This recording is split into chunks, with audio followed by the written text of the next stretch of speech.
Hai guys, ini Botanimia Project. Kita sudah siap konkret. Sekarang lepas ini kita naik atas bumbung. Kita staging. Kurang-kurang kita target 2,5 minggu. Lepas tu baru nak buka. Tapi saya boleh kalau lagi lambat lah 3 minggu baru saya nak buka. Okey, jom kita tengok. Okey. Ini Industry Mia Kitchen. Kita sudah buat hollow semua design ini kita punya konsep. Tapi ini pure metal, kita sudah order belum sampai. Kalau tidak kita sudah pasang. Kita akan buat finishing, ini belum buat finishing. Ini style sikit industry punya style. Okey. Ini kitchen. Kita pure metal belum sampai sebab kita tak boleh hack ini dinding. Ini tempat ini yang special. Ini tempat washing machine dengan cuci baju dan boleh mandi air hujan. Kita buat bumbung ini design. Cahaya masuk, angin masuk.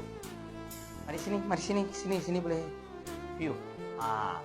Nanti kita bumbung sudah pasang. Ada masuk cahaya, angin masuk. Lepas tu air hujan. Kita konsep kasih jatuh dekat sini. Nanti kita sudah siap lagi satu gambar kita buat. Okey. Sini kita sudah buat. Ini customer, ini tempat dia nak buat office. Itu master bedroom. Zoom sana, kasih tunjuk. Saja video saja. Okey, pusing balik. Sini ada pintu besar. Buka. Sekarang kita tengah buat bumbung.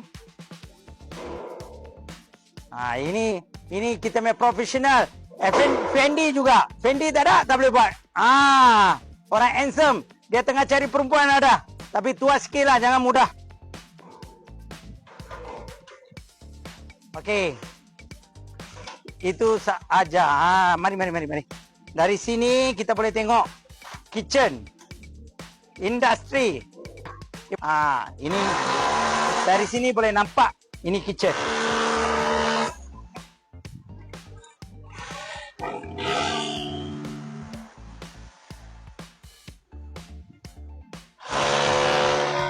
Okey, kita lepas siap. Lagi tunjuk gambar. Okey, terima kasih. Jumpa lagi.